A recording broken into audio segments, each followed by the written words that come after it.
queridas irmãs, queridos irmãos espíritas, caros amigos que nos acompanham através da Web TV Mansão do Caminho.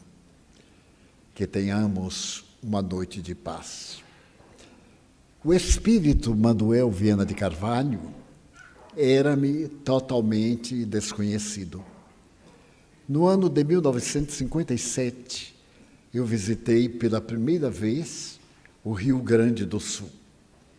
E na programação que foi estabelecida pela Federação Espírita Estadual, colocou-se a cidade de Pelotas, onde eu deveria iniciar um périplo por várias cidades da região.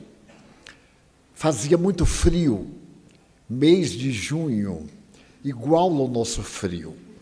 Hoje mesmo aqui estávamos com 25, uma barbaridade. E então eu estava de roupa branca, nordestino, e peguei nada mais, nada menos do que 5 graus, com o minuano, o ventinho, bem agradável. Não desencarnei, porque não me lembrei. Era um frio tão grande que eu não lembrava de nada. Então a conferência seria no Teatro Guarani, um dos grandes teatros do apogeu da borracha e das carnes.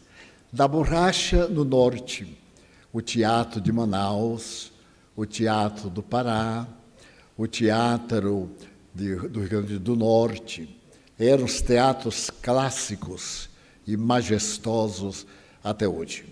O Teatro Amazonas, o Teatro da Paz, no Pará, são classificados dentre os mais belos da humanidade. Mas no Sul nós tínhamos em Porto Alegre o grande Teatro Central, que foi demolido, e aquele no qual íamos falar pela primeira vez. Um teatro muito belo. No dia seguinte seria aí, dessa cidade muito fria. E então o Teatro Guarani é de uma beleza surpreendente, é uma verdadeira joia. E os residentes na cidade orgulham-se de possuir esse maravilhoso teatro. Chegou o momento de me apresentar e eu não conhecia quais eram os hábitos dos irmãos sulistas. Levaram-me e preparavam o ambiente com alguns números musicais. Quando eu me adentrei no teatro e fui pela parte interior até o palco, eu ouvi uma voz em um discurso imponente. Falava sobre o batismo, a ironia do batismo, o batismo com água, dizendo que se tratava de uma verdadeira ufania, porque se isso era para tirar o pecado original, qual era o pecado original de um navio, de um submarino e de animais? E então continuava no discurso e eu me admirei da eloquência do orador. Quando cheguei ao palco, estava um número muito grande de pessoas convidadas, o auditório estava repleto e eu continuava a ouvir o orador inflamado. Procurei-o na multidão e não o vi. Porém, olhando e escutando numa direção, eu vi, na primeira fila do lado direito, um homem de estatura regular, mais ou menos a minha, com aproximadamente 60 anos, fazendo uma conferência magistral. Era um espírito. Eu fiquei olhando para ele e eu continuei ouvindo a conferência enquanto o auditório celebravam essas apresentações. Naquele tempo era muito comum declamações, músicas horríveis, que eram cantadas pelos espíritas, que ainda não tínhamos músicas. Por fim, quando acabaram, ele desceu e veio diretamente até mim. Éramos umas 50 pessoas ali à volta, os representantes dos centros espíritas, convidados especiais, e eu fiquei muito surpreso de as demais pessoas não estarem vendo. Em 57, eu já era um médium experiente, estava exercendo a mediunidade fazia mais de 10 anos, com as disciplinas exigidas pela doutrina. Aquele cavalheiro chegou-se até mim e me disse: Divaldo, eu sou Manuel Viana de Carvalho. Na terra eu fui major do Exército e tive a missão de levar o Espiritismo desde as velhas lagoas do sul até as margens prósperas do Amazonas. Porque na minha condição de militar, desde o momento em que eu me tornei capitão e dirigia tropas, quando eu chegava, eu criava um centro espírita. As autoridades da época, vinculadas ao catolicismo, ficavam incomodadas, se dirigiam à região militar e eu era removido. Dessa forma, eu visitei praticamente o Brasil, desde o Amazonas até o Rio Grande do Sul. E no dia 26 de junho de 1926, eu falei aqui nesse teatro sobre esse tema, o tema do batismo. Você ainda não estava reencarnado, estava como espírito me acompanhando. Pois bem, veja que curioso. Você nasceu em 1927, a 5 de maio, mas veio com o objetivo de, quando chegasse a época de predicar a doutrina, eu, desencarnado, lhe acompanhar. É a primeira vez que eu venho realizar a palestra através de você. Mas eu fiquei aturdido, porque eu tinha que prestar atenção às pessoas, atender um, atender outro, e preparando-me para a palestra que estava anunciada. Ele sorriu e disse: não, essa perturbação você vai perfeitamente superar.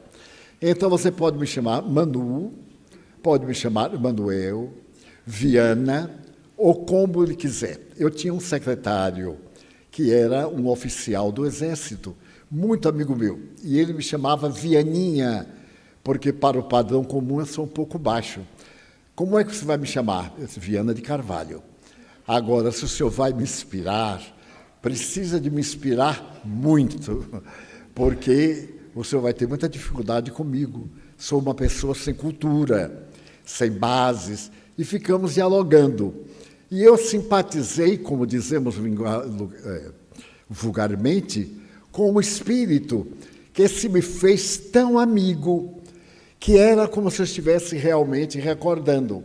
Eu não me lembrava do que ele falou, em absoluto, mas ele me era tão familiar que eu disse assim: como é que eu devo começar a conferência? E ele me disse: Pelotas é a cidade mais culta do Rio Grande do Sul. Ela se ufana de ser uma verdadeira Atenas. No Brasil do século XIX, havia sempre uma cidade muito culta, que se destacava dentre as outras. Você já falou na cidade de Franca, no estado de São Paulo. Franca é a nossa Atenas paulista. E então você está num lugar muito culto. Eu vou inspirá-lo de uma maneira inteligente, para captar a atenção de jornalistas e de estudantes que vieram observar o que você vai dizer. Ele disse: mas me pediram para falar do Evangelho. Eu disse: sim. Falar do Evangelho, no entanto, não quer dizer que você fale muito simples.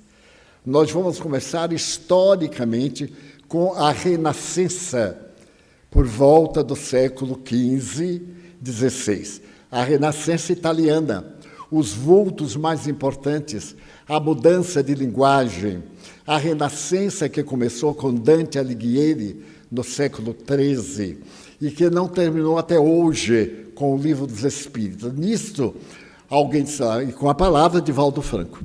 Eu estava metade ouvindo o Espírito, metade prestando atenção. Então eu levantei, fiz a saudação e comecei falando sobre Dante Alighieri. Eu confesso que eu não conhecia muito Dante Alighieri. Eu conhecia o que todo mundo sabe, que leu em seleções do Reader's Digest, em comentários, os detalhes a respeito da Divina Comédia. E eu comecei contando que depois da morte de Dante Alighieri, a Divina Comédia ainda não estava concluída e já estava publicada em Florença, somente a primeira e a segunda parte. E certo dia, o filho de Dante Alighieri estava dormindo quando teve um sonho. Apareceu-lhe o pai e disse-lhe: chame o nosso advogado e vá à casa em que eu faleci para pegar os últimos cantos da Divina Comédia. Estão em um pequeno cofre na sala de jantar, cobertos por uma pintura. Retiram porque a obra está incompleta. O rapaz levantou-se, era madrugada, foi à residência do advogado, chegaram ambos e encontraram por detrás de um painel, daqueles painéis japoneses de tela, pintados, um cofre que estava aberto e ali os 12 cantos da Divina Comédia, a viagem ao céu. Então eu comecei a contar como se eu tivesse lido em algum lugar. A ideia chegava-me à mente como se fosse uma recordação. E eu fui falando e me encantando, porque eu dizia: nossa, mas eu sou inteligente. Como é que eu posso falar uma coisa que eu não sei? E deslumbrado com entusiasmo, esse entusiasmo nordestino, e o mais notável é que era verdade. E então, a partir daí, a Divina Comédia passou a ser a obra básica do Renascimento italiano das letras, como Portugal, como Espanha, que tiveram nas suas obras de Dom Quixote, e em Portugal Camões. E então eu comecei a falar da história do Renascimento das letras e dos grandes personagens da França, da Itália e da Inglaterra, para concluir em O Livro dos Espíritos como sendo a pérola. Ainda recordo-me da frase: o Livro dos Espíritos pode ser considerado uma pérola de Ofir, colocado na coroa de um rei, a brilhar indefinidamente. E aí o povo bateu palma, eu digo: nossa, então está certo, porque nem eu sabia que estava certo. Foi assim que eu tomei conhecimento com o espírito Viana de Carvalho. Ele ficou meu amigo e começou a me apresentar a outros espíritos que no futuro, nós estamos aí em 1957, iriam comunicar-se por meu intermédio. E ele me disse que havia sido um escritor que, infelizmente, somente alguns jornais antigos, anteriores aos anos 20, jornais espíritas, teriam páginas suas.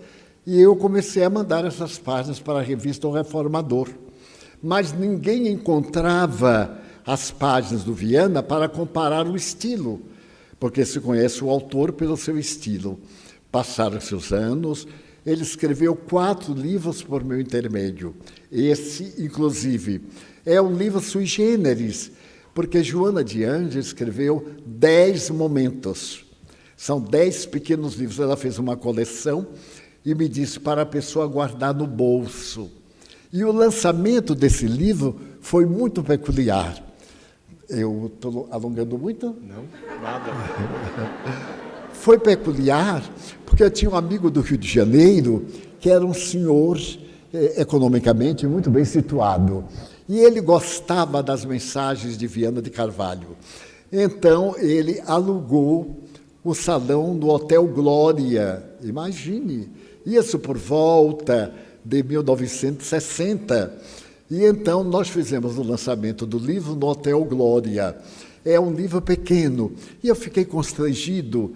Então Viana me disse: não tem constrangimento.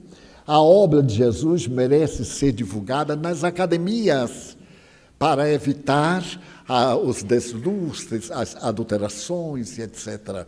Então, vamos marchar para o Hotel Glória, que naquele tempo era o máximo, era o Copacabana Palace, o Glória e etc. Eu fui sem glória ao Hotel Glória e então proferi a palestra e lançamos o livro. O livro é pequeno, mas é fantástico, pelo menos para os meus sentimentos. E a tese que ele apresentava era essa: o Espiritismo é uma doutrina tão bela que cabe em poucas palavras, mas que para entender é necessário muitos livros, porque tem que haver com o conhecimento universal. É a doutrina da imortalidade da alma, da reencarnação. E os espíritos têm uma equipe de especialistas em cada tema para poderem fazer as necessárias abordagens. Então, eu fiquei muito contente quando Viana me disse: eu tenho uma equipe de alguns médicos e alguns intelectuais para lhe socorrerem na hora das apresentações e das palestras. Muito bem. A esse tempo, eu era muito inspirado pela poetisa baiana Amélia Rodrigues, que fez aniversário na semana passada. A professora Amélia Rodrigues foi poetisa, teatróloga, jornalista, eminente personagem da nossa gloriosa Bahia das mulheres intelectuais.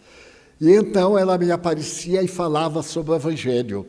Eu próprio delirava com as descrições da Galileia, com Jesus falando, até o dia que o professor Pastorino disse: vamos transformar essas palestras em livros, porque naquele tempo os gravadores eram muito grandes, as emissões de rádio eram péssimas, as transmissões chiavam muito, e muitas vezes eu dispensava o microfone porque eu falava muito alto, ainda falo um pouquinho alto, é do tempo em que não tinha microfone. Então, nós transformamos em livros, e Dona Amélia já escreveu 12 livros diferentes sobre Jesus e a Palestina. Quando eu visitei Israel, eu tive a ocasião de conferir. E agora que eu tenho uma amiga em Jerusalém, espírita, eu pedi para ela fazer uma conferência, examinasse aquilo que está, por exemplo, no Primícias do Reino, falando da história de Israel, da geografia, se é verdade. E ela contratou uma pessoa para pesquisar e documentar a respeito de uma pessoa que nunca lá esteve, que nunca leu, e, no entanto, está exarado. E ela ficou tão entusiasmada que está traduzindo esse livro, Primícias do Reino, para o hebraico. Eu não tenho nenhum livro em hebraico, tenho em 19 idiomas, mas não em hebraico. E ela está fascinada quando ele fala sobre Cafarnaum, sobre Magdala. Ela diz que foi pessoalmente para conferir com o livro na mão e que constatou a legitimidade das informações. Mas, nesse ínterim, o Viana continuou muito meu amigo. Mas desses amigos que nos orientam, e lhes vou narrar uma experiência. Eu, muitas vezes, falando sobre o Evangelho, ouvia referências a oradores clássicos, ao Viana de Carvalho, que foi considerado o maior orador espírita dos primeiros 25 anos do século XX. Era um orador que arrebatava nas ruas, nos coretos, nos grandes auditórios, etc. E eu, coitado, chegava, falava do Evangelho, contava sobre a vida de Cristo e ficava assim com um pequeno complexo de inferioridade. Indo muito a São Paulo e fazendo conferência na Federação Espírita do Estado de São Paulo, a federação tinha muitos oradores da universidade, da USP, e quando o povo me falava da USP, parecia que era Harvard do Brasil, sem lembrar também que a nossa Universidade da Bahia foi a primeira, e naquele tempo, hoje eu não sei mais, mas naquele tempo, os seus mestres eram Magister Dixit, eram extraordinários, ninguém discutia, mas o pobre aqui não sabia de nada. Era tudo que se aprende da escola normal, rural de Feira de Santana. Aí me diz, plantar alho, plantar cebola, como é que irriga o feijão e etc. E eu pedi ao Viana, eu digo, eu quero um dia em São Paulo, ali naquele auditório de Vinícius, que era um protestante que se tornou espírita, eu gostaria de fazer um tema científico. Ele disse, você tem coragem? Eu digo, eu tenho. Agora depende do Senhor. Ele disse, não, de mim não tem problema, marque para domingo. E eu falei com o meu apresentador, que era o professor Vinícius, que eu ia fazer um tema não anunciado, mas um tema científico sobre a evolução. Ele disse, Valdo, é um tema pesado. Eu digo, eu sei que é pesado, mas os espíritos prometeram que iam ajudar. Muito bem, chegou o tal do domingo, às 10 horas da manhã, eu fui apresentado, e nesse tempo eu via como uma teletipo, uma fita. E eu ia lendo, ia lendo. Quando acelerava, eu acelerava. Quando diminuía, eu diminuía. Então diziam que eu falava tal e qual, mas não era nada, era a pressa que eu tinha, porque se eu não lesse, estava perdido. E eu comecei assim. Hoje, quando necessitamos de um conhecimento profundo, aí eu vi escrito, Lord B-A-C-O-N disse. Eu então, quer dizer, Lord Bacon disse. Aí o Viana falou, Bacon, burro. Você não conhece o toucinho bacon? Eu disse, na Bahia tem toucinho de porco, mas não de bacon. Veja lá se em Feira de Santana bacon, de jeito nenhum. Ele disse assim, bacon. Eu fiz, quer dizer, bacon. E aí me entusiasmei.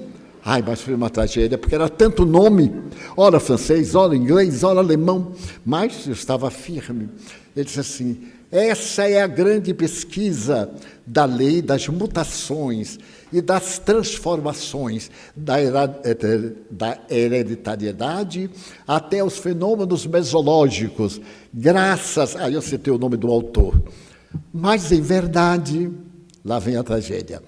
O verdadeiro autor, além de Bacon, que disse uma filosofia profunda, leva a mente do homem à verdade.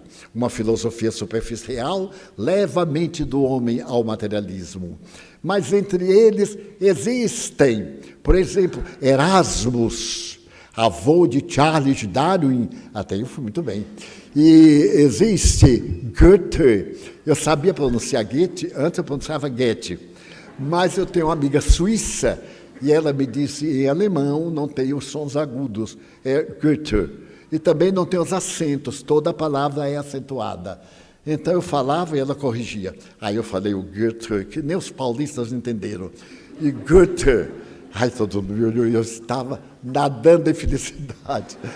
Mas veio o nome, e quando eu disse o nome, o Viana disse, novamente errou o burro. Ele é francês. Mas eu vi aquele nome tão bonito, eu pensei que era inglês e mandei o som em inglês. Não era. Foi assim que eu aprendi. E aí eu fui caindo e levantando e falei sobre uma das grandes teses que eu sintetizei de alguma forma em nosso último encontro. E então Viana de Carvalho revelou-se um profundo estudioso. Na CAPEM, Caixa de Pecúlio dos Militares do Rio de Janeiro, havia muitos intelectuais, muitos militares, generais, marechais, havia 2. E um dia eles me propuseram escreverem perguntas para o Viana responder. E elegeram 10 cientistas na filosofia, na genética, na música, na arte, na geografia, na história. E eles me mandaram 60 perguntas. E eu perguntei ao Viana, você é capaz de responder? Ele disse, o que eu não souber, eu pergunto. Em 2 tardes ele respondeu as perguntas. Eu fiquei entusiasmado, mas o meu problema é que eu não sabia se estava certo. Não tinha quem conferir. Então mandei logo para a CAPEM no Rio e teve o aval, o livro foi publicado. Foi nesse ínterim que eu estava escrevendo Momentos, porque às vezes eu escrevo 4, 5 livros de uma vez. Cada dia vem um espírito e escreve o dele. Antes eu armazenava em pastas especiais. Agora, armazena no computador, é uma maravilha, porque não dá nenhum trabalho. Quando eu vou digitar, digito já do livro do responsável. E então, Joana me disse, olha, agora precisamos de editar um livro sobre esses momentos ricos de consolação. E convidou Viana. Ele aí contribuiu escrevendo esses momentos de consolação. Esses momentos de consolação, ele começa fazendo uma análise muito científica da vida. O primeiro capítulo é um capítulo bastante complexo. O segundo capítulo, eles fazem uma análise da Rússia. O livro já tem uns 12 anos, mais ou menos. E faz uma análise de que a Rússia veio existir depois do ano de 1516. Eram tribos, e essas tribos se uniram depois que uma cidade se destacou, que seria mais tarde uma das capitais, e surgiu a cidade de Moscou. Então, 2 religiosos vieram da Itália para montar a linguagem, o alfabeto, a gramática. E ele fala, então, dos grandes escritores, principalmente de Tolstói, de Dostoiévski, e etc. E o grande pai daquela doutrina que foi proibida durante a ditadura soviética, as grandes lutas entre a Rússia e os Estados Unidos, o doutor, deixa-me ver, a respeito de um médico cientista, que foi um filme muito bom, maravilhoso, e daí ele resolveu dar essa contribuição que está exarada nesse livro a que o Laudes se refere. Vale a pena nós darmos uma olhada nessa constituição científica das suas palavras ao lado das palavras de Joana de Ângeles. Divaldo, a dificuldade de entrevistar o médium, porque muitas das perguntas já foram respondidas, não é? Mas, quando nós aprofundamos aqui no livro, no Momentos de Sublimação, Viana nos exige recorrermos a fontes externas, tamanho o conteúdo histórico que ele coloca nestas páginas, como você agora mesmo nos diz. Mas ele começa citando desde a época de Justiniano, do imperador, chegando em Césares de Rússia do século XVI, nos trazendo até a Revolução Bolchevique, nos apresentando nessas fontes históricas que muitas das lutas tinham um sentido real para tentar romper os laços religiosos. Eu gostaria de indagar qual a importância da história para esse aprendizado na sustentação deste laço com o Criador. De alta relevância, porque nós somos o nosso passado histórico, as nossas raízes de natureza sociológica, de natureza histórica, são muito importantes. Eu lia hoje uma nota de que uma organização internacional estava exigindo de Portugal para que nas escolas narrasse as grandes tragédias do colonialismo, não apenas o êxito dos colonizadores sobre as raças que se lhes submeteram. A história é também dos desgraçados, dos escravos, daqueles que foram roubados nas praias de Luanda e da África Ocidental. A vitória da nossa civilização portuguesa e latina é também a degradação da criatura humana, a seleção racial, o ódio às raças não denominadas puras, e nenhuma delas é pura, os preconceitos de ordem religiosa, destruindo as tradições e introduzindo os nossos sentimentos e visões. Os nossos índios, por exemplo, têm Tupã, a beleza de Tupã, do Guarani. E uma das lendas mais belas do Guarani é a respeito do dilúvio. Enquanto nós temos o dilúvio bíblico, a tradição Guarani tem também a história de que Ceci e Peri, o primeiro casal criado por Tupã, estava nas terras mais ou menos maranhenses, quando, de repente, vieram as chuvas. E as chuvas calamitosas destruíram tudo que já havia sido edificado. E, naquele momento, Ceci e Peri treparam numa carnaubeira, que é uma planta legítima da região. É um tipo de palmácea. E eles correram por toda a região, seguindo os lençóis de água que formaram o Amazonas. Então, a lenda do Amazonas, em Tupi-Guarani, vem desse amor de Tupã, Deus, pelas criaturas humanas, através de Ceci, e de Peri, o primeiro casal. Então, pede que nós respeitemos as culturas indígenas sobre as quais colocamos os nossos alicerces. Se a cultura ancestral brasileira é pobre, os maias, os astecas, os incas e aquelas gerações que os precederam eram notáveis matemáticos. Quando nós vemos a pirâmide de Quéops, de Quéfrens e de Miquerinos, e vemos a grande esfinge encerrando mistérios matemáticos, ficamos surpresos de que aqueles amontoados de pedra têm seus corredores, suas salas de estudo, seus locais para os despojos mortos, e, ademais, uma previsão da ciência. No ápice da pirâmide de Quéops havia uma abertura que ainda existe. Aquela parte era coberta de uma pedra especial que os tempos destruíram. E ali, naquela abertura, passa o meridiano inicial.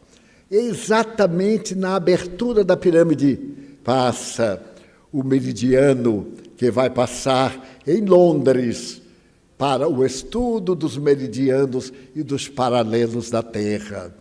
Na base, nós vamos encontrar um cálculo algébrico que define o volume da Terra, os graus de colocação no espaço e, ao mesmo tempo, as percepções a respeito dos milagres da vida. No interior das furnas, nós temos várias pinturas antiquíssimas, falando sobre o ser, trepanação craniana, cirurgias dentárias, o uso de substâncias para diminuir a dor, realizado pelos egípcios antigos, como no momento de mumificar, tirar as vísceras, preencher a vida e deixar um legado que ainda hoje preocupa a fisiologia, esse legado, preocupa a engenharia, como chegaram aquelas pedras de 20 toneladas cada uma. Aquele trabalho de colocá-las quadrangulares para encaixar, não tem um reboco, não tem um cimento, nem nada. Elas estão ligadas de tal forma que a lâmina de uma gilete não passa. Com que instrumentos eles conseguiram cortar e trazerem de região bem distante do Vale dos Mortos, onde estão esses cemitérios magníficos. Aqueles povos que ali habitaram, naquele Egito que foi escravo da Babilônia, que foi escravo de Nínive e de outros povos, e que hoje é um país ainda decadente, de terceiro mundo, em desenvolvimento, mas que foi a base da cultura de natureza transcendente e das experiências da imortalidade da alma. Como é que os egípcios conseguiram cometer e compreender o ser além, escrevendo o Livro dos Mortos, que é um legado tão real de imortalidade como os mais modernos tratados de metapsíquica ou de natureza transcendental. Então, Portugal vai agora introduzir nos seus livros de pedagogia, de educação, o sofrimento dos povos, que eles constituíram as bases. Portanto, nós temos necessidade dessa história para melhor entender. Por exemplo, quando Viana de Carvalho fala a respeito dos triunviratos, Roma havia adquirido o máximo de grandeza. Era uma república. Essa república tinha um senado, mas havia crescido tanto que era impossível dirigi-la de Roma.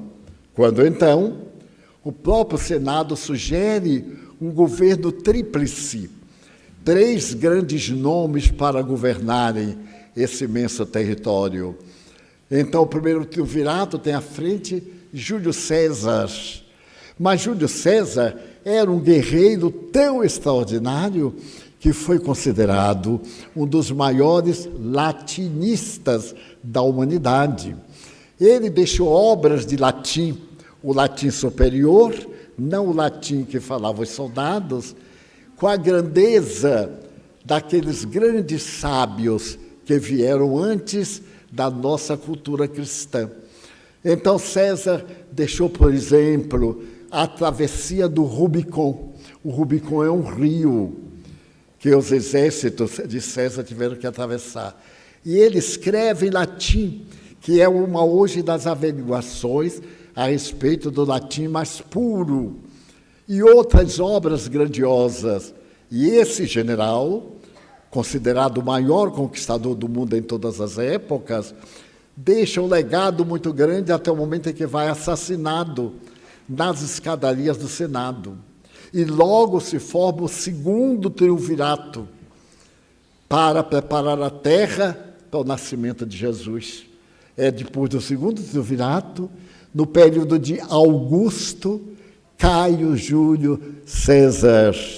Este homem notável, Otaviano, filho de César, o grande guerreiro, que nasce Jesus no período de paz.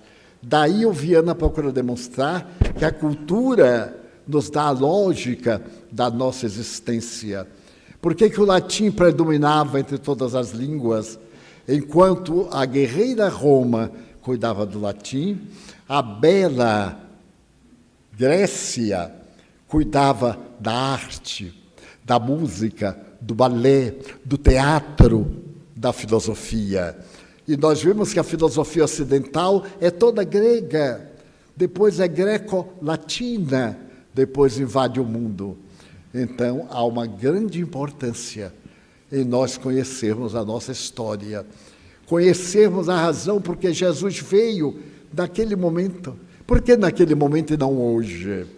Quais eram os fatores que predispunham o Messias chegar à terra para dar um lugar ao sol, ao povo de Israel, que em 2 vezes ficaram escravos de 2 países por 700 anos. Imagine escravidão de 700 anos e depois vir a liberdade com Moisés. Trazer mais de 500 mil pessoas durante 40 anos por um deserto árido, inóspito, até encontrar a terra da promissão, donde manam leite e mel. Daí a necessidade da cultura e da doutrina espírita ser uma doutrina simples, mas não uma doutrina fácil. Entender a criatura humana. O que é a criatura humana para o Espiritismo? É o resultado de 3 elementos: energia, semi-energia e matéria. Mas como é que se pode explicar isso? Com o conhecimento da física quântica. Nós podemos ver a energia pura, a energia degradada e a energia resfriada, a matéria. Como podemos ver o mundo espiritual? Um campo de energia, como nós vemos aqui a cibernética. A minha voz, através das ondas de rádio, chegando a qualquer parte do mundo em que o satélite alcance. Então, o Espírito vai nos explicar como é possível uma vida fora da estrutura material. Como é possível existir e nós não vermos, da mesma forma que existem os átomos e nós não vemos. E são eles que constituem a matéria. Nós vemos a matéria, mas ela não é assim. Ela está em forma que os átomos criaram. Então, necessita de conhecimento, de estudo, de reflexão, para não termos dúvidas. Pessoas me dizem assim, mas me é tão difícil, como é que será este mundo espiritual? Eu digo, como é que será o mundo dos átomos? Como é que pode? Essas coisas que a gente não enxerga, um átomo que é invisível tem 63 semipartículas. Nem com os telescópios, os microscópios mais avançados, para podermos enxergar determinadas constituições materiais, como essa energia de Higgs, a última partícula descoberta a respeito da matéria. Então, o Espírito vai nos explicando, desde a física de Newton, dos 3 estados da matéria, sólido, líquido e gasoso, como das variedades imensas. Pegamos um pedaço de gelo, portanto, sólido. Colocamos para derreter, líquido. Aquecemos, gasoso.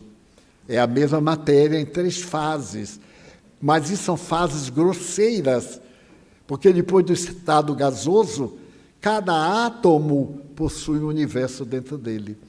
Daí é necessário ter conhecimento. Não é apenas crer.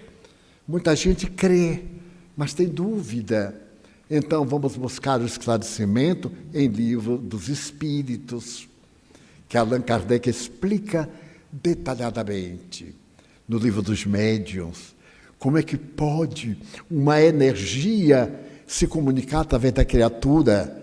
Da mesma forma que a minha voz, através de um aparelho de transmissão, vai para a ponta de uma antena, e essa antena joga numa outra antena de rádio em um satélite que transmite para uma outra estação e vai terminar sendo ouvida.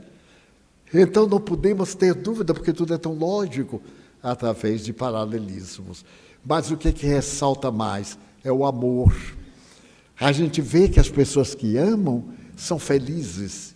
Elas têm prazer de ensinar, de orientar, têm paciência, alegram-se com isto. É o Evangelho de Jesus. Daí, ter essa linguagem, às vezes, complexa e ser necessário que nós nos aprofundemos um pouco mais. Eu, por exemplo, tenho a fé natural. Eu creio. Creio, sinto, vejo, percebo, vivo neste mundo curioso. Horas me atrapalham, horas me ajudam, horas me perturbam. É tão curioso. A nossa vida é sempre assessorada. Há poucos dias estávamos no nosso café da tarde, o cafezinho da mansão, e ficamos conversando, ali o grupo. E entrou um espírito muito curioso que não gosta de mim, porque os espíritos também têm suas preferências. Eu tenho muitos inimigos, eu fico tão contente, porque é ótimo ter inimigos. Ruim é ser inimigo. Mas eles não gostarem de mim é ótimo, é inveja da minha beleza, por certo, não? Da minha vida longa, porque para chegar aqui precisa muito feijão, e muita gente come e tem indigestão, e eu não. Há pouco tempo o nosso presidente falava, mas Divaldo, é admirável, a pessoa mais jovem residente na Mansão do Caminho, tem 70 anos, a mais jovem. O resto é de tremer o chão, mas ninguém morre. É uma coisa incrível. Adoece, ninguém pegou Covid, nem convidado, nem nada. As velhinhas tudo de máscara, uma gracinha, não pegaram nem gripe, nem resfriado. É um desafio. Não é porque é uma comunidade muito grande, é a nossa comunidade. O médico disse, não saia do andar, que você, se a Covid lhe olhar, já lhe mata por causa da sua idade. Eu disse, mas qual idade? O que já viu? Enfrentei a Covid, ela até apareceu, eu digo assim, nota 0, hein?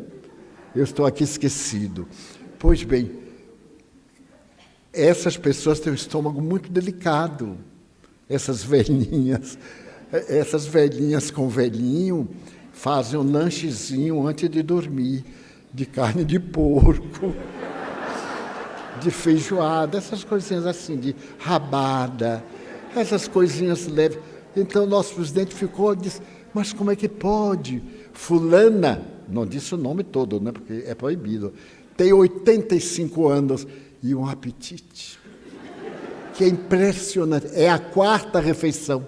Tem o café da manhã, como dizia um ex-presidente, pelo menos o brasileiro tem que comer 3 vezes, aqui são 4.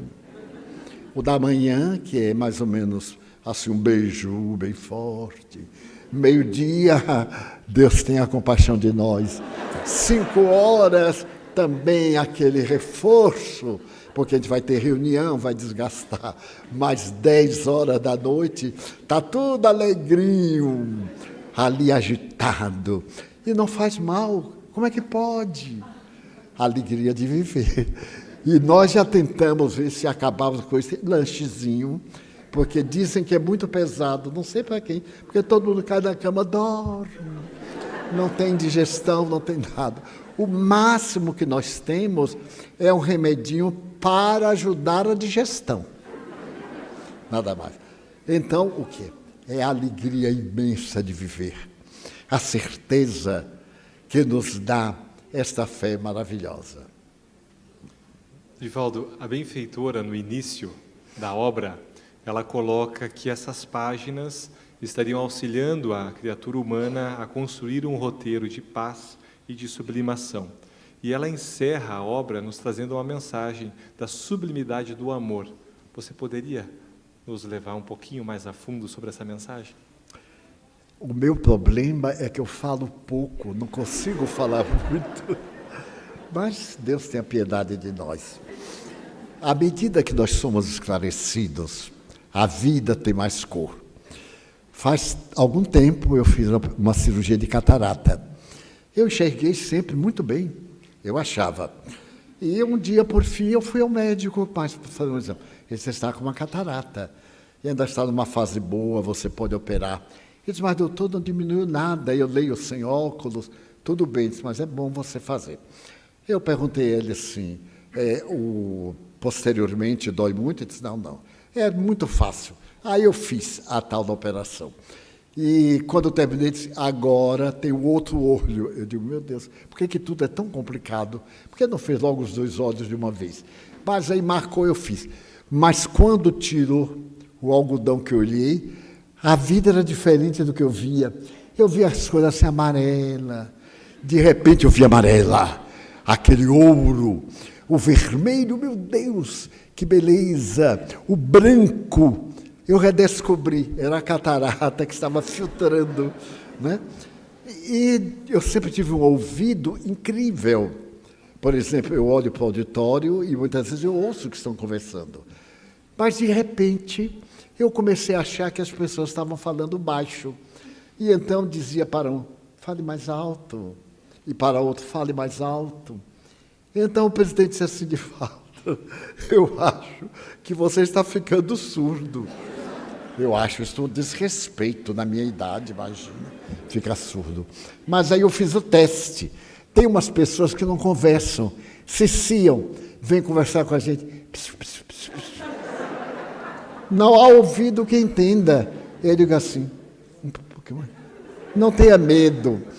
Mas aí eu comecei a achar que todo mundo estava falando baixo. Bom, aí eu fui indicado para medir a minha audiofonia. Mas eu fui absolutamente tranquilo, que a médica ia dizer, mas que ouvidos fantásticos. O presidente tinha razão. Agora é uma razão curiosa. Eu continuo ouvindo além do que devo. Porque eu ouço de cá e de lá. E não atrapalha. As vozes espirituais eu ouço de criança, de adulto. Eu sei distinguir qual é a voz de um homem, de um velho, psiquicamente. Pois bem, e então chegou o momento de colocar os aparelhos. E eu coloquei, anteontem. Achei uma maravilha, coloquei, ninguém viu, está vendo? Precisa prestar mais atenção aos velhos, porque tem um rolo que bota por aqui, que enrola. E, no princípio eu vi aquela zoada, aquele chiado. Meia hora depois eu acostumei, eu me adapto com muita facilidade. E quase que durmo de aparelho ligado, porque estava ouvindo muito bem. Mas hoje eu estava ouvindo tão bem que me esqueci do aparelho. E vim lembrar aqui, porque uma senhora veio falar comigo, e as pessoas vêm falar comigo, falam tão baixo, com medo dos outros ouvirem. Eu digo, não se preocupe, não ouvem não. A distância aqui foi calculada, foi tudo medido, e eu ouço muito bem. Mas essa pessoa fala tão coloquial, que parece que está num confessionário. Eu já procurei qualquer método, se alguém tiver uma ideia melhor do que a minha, eu agradeço. Botar uma mesa, ficava baixa, a pessoa ajoelhava. Eu digo, meu Deus, quem está de fora vai dizer que está de joelho para falar comigo. É porque o povo tem uma mente maravilhosa, né? Ele diz assim, não, levante, faz favor. Aí botou agora uma mesa mais alta, aí a pessoa ainda ajoelha. Quem tiver uma ideia, porque alguém sugeriu botar aquela partezinha do confessionário, porque não tem o jeito. Ninguém pense que ajoelhar ali é porque eu peço. Não, é porque a pessoa acha que é de joelho, fica na altura, e eu ouço mais. Eu ouço muito bem, até o que não devo. Então, a doutrina nos dá esta beleza, como diz Joana. Esses esclarecimentos confortam.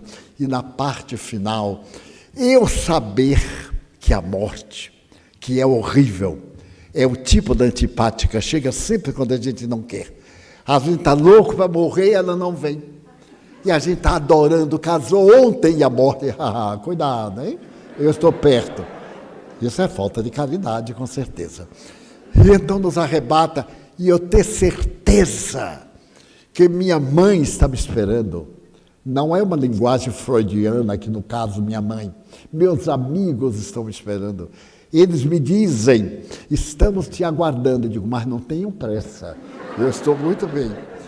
Daí, meus queridos amigos, Joana, com muita ternura, uma mãe espiritual. Em 4 encarnações, ela foi religiosa, foi abadesa de convento. Então, ela sabe lidar com as nossas dores. Muitas pessoas chamam-na de mãezinha, eu também chamo. Aqui, de público, eu chamo Joana. Mas quando eu vou conversar com ela de noite, eu digo assim, ai, minha mãezinha, tenha compaixão de mim. Aí eu fico bem sofrido para inspirar compaixão, né? Já que vai pedir, a gente tem um tom. Eu peço a Jesus assim, meu Jesus, tenha misericórdia de mim.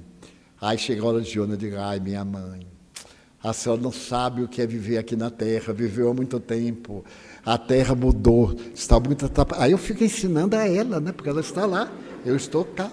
E a senhora me deu uma ajuda, ela sorri e diz assim, meu filho, não tema nunca, nunca vocês estão a sós. Nós que os amamos, vigiamos e damos sinais, sensações de bem-estar. Essas sensações emotivas, essas lembranças muito agradáveis ao coração.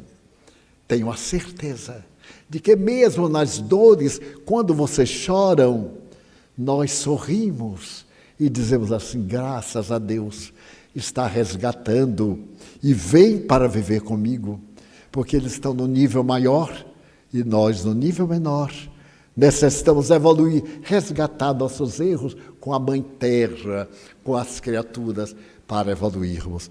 Então, Joana vem encerrar o livro dizendo que todas essas lições têm por objetivo confortar-nos, dar-nos a alegria de viver e, sobretudo, encontrar o objetivo da vida. Qual é o meu objetivo da vida? Alguém me disse, eu estou com um amigo numa depressão profunda, materialista. Você atenderia? Eu digo, mas com muito prazer. E veio o materialista e me disse assim, eu não creio em nada. Eu digo, que curioso, mas você crê na vida, porque você está vivo, está conversando comigo, então você se crê. Agora você não crê em certas expressões e informações. Eu também não. Há muita coisa que eu não acredito. Nós temos o critério do discernimento. Eu peguei o materialista com todo carinho e fui enquadrando na linguagem de alguns materialistas, que, por fim, não podem negar a causalidade. Porque nós não aparecemos como um milagre, de repente apareceu a terra povoada. Teve um princípio. E aonde está esse princípio? Vamos ver. Vamos aí à ciência, vamos à filosofia, vamos à religião. E é fascinante quando nós encontramos o princípio, a causa, os efeitos, a lei e a vida. Essa vida que nos une aqui como irmãos buscando a felicidade. Meus amigos, aqueles que aceitaram o convite podem encontrar para seguir ainda mais nessa viagem histórica, científica, religiosa, contido no livro Momentos de Sublimação. Reservamos algumas obras que estão na nossa livraria aqui da frente. Aqueles que nos escutam pela TV Mansão do Caminho podem comprar pela Livraria Leal, mas, sem dúvida, para hoje, nós, com um coração completamente gratos, agradecemos Divaldo, do Departamento Doutrinário, e todos aqueles que, sem dúvida, podemos compartilhar um pouquinho dessa viagem magnífica que nos propõe o Espírito Viana e Joana. Divaldo, e vamos dar um preço especial. Vamos abater 10 centavos. Oba! Chegamos, então, ao momento prático. Até agora, foram palavras, teorias, recordações, memórias. Vamos agora sentir. Vamos tentar sentir. Tudo o que pedirdes a meu Pai, orando, Ele vos dará. Vamos ver se é verdade. Se nós sentiremos a presença desses espíritos magnânimos que estão aqui entre nós. Pedimos aos médiuns para que tomem seus lugares e nós vamos nos concentrar para recebermos passes.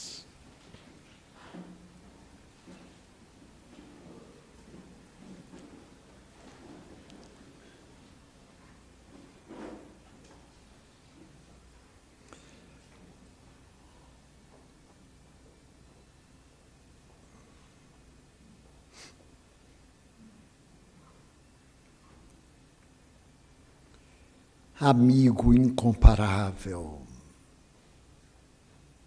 eis-nos na expectativa das vossas mercês, das vossas graças. Vinde ter conosco, através desses espíritos de luz, anjos guardiães e tutelares, para que nos apliquem a bioenergia que restaure nossa saúde, que restaure o nosso bem-estar, a fim de sintonizarmos com a paz interior, para que saiamos daqui melhores do que no momento em que chegamos. Compadece-te das nossas ansiedades e ajuda-nos no reequilíbrio com as leis universais. Tem piedade dos suicidas, dos que não tiveram tempo de dar-se uma nova oportunidade. Mas também te pedimos por nós próprios, por aqueles a quem amamos. Ó Senhor, por aqueles que nos amam, também os que não gostam de nós, pelos espíritos sofredores que se comprazem em atormentar o mundo.